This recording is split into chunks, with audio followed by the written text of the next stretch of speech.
पिंपरी चिंचवडमधल्या पुनावळे इथल्या AJ furniture मॉलवर गोळीबार करून दहशत निर्माण करणाऱ्या आरजू बिश्नोई आणि कुलदीप कशिश टोळीतल्या 3 सराईत शूटर्सना अटक करण्यात पिंपरी चिंचवड पोलिसांच्या गुंडाविरोधी पथकाला मोठं यश आलंय। पोलिसांनी अत्यंत धाडसी कामगिरी करत उत्तराखंडमधल्या हरिद्वार इथनं या तिघांच्या मुसक्या आवळल्या। पोलिसांनी केलेल्या या धडक कारवाईमुळे शहरातल्या गुन्हेगारी टोळ्यांना मोठा हादरा बसलाय। पोलिसांची कडक भूमिका पुन्हा एकदा अधोरेखित झाली आहे। AJ फर्निचर मॉलवर झालेल्या गोळीबाराच्या घटनेनंतर गुंडाविरोधी पथक या टोळीतल्या शूटर्सच्या मागावर होते। गेल्या 5 दिवसांपासून पोलीस पथक या आरोपींचा माग काढत होते।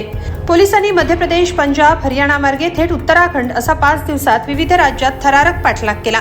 अखेर हरिद्वारमध्ये दबा धरून बसलेल्या 3 आरोपींना ताब्यात घेण्यात पोलिसांना यश आलं।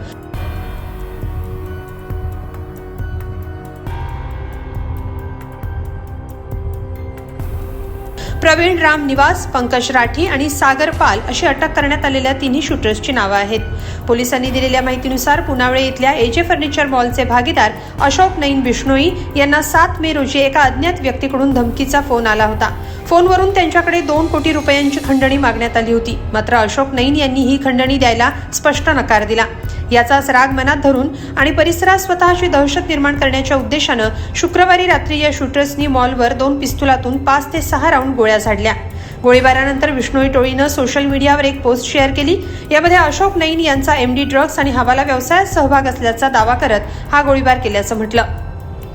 मात्र पोलिसांच्या प्राथमिक तपासात अशोक नईन यांचा अशा कोणत्याही अवैध व्यवसायाशी किंवा हवाला प्रकरणाशी आतापर्यंत कोणताही संबंध आढळला नाही।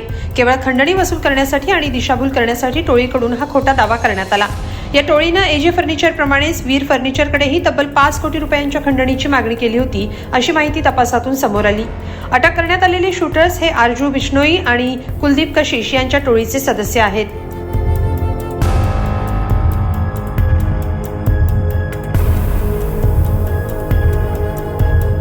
कुलदीप कशिश हा प्रसिद्ध गायक सिद्धू मुसेवाला हत्याकांडात गोळीबार करणारा मुख्य शूटर असून तो सध्या तुरुंगात आहे। ही टोळी नंबरकारी म्हणून काम करते आणि या टोळीचा कुख्यात लॉरेन्स बिश्नोई टोळीशी थेट संबंध नसल्याचं तपासात निष्पन्न झालंय।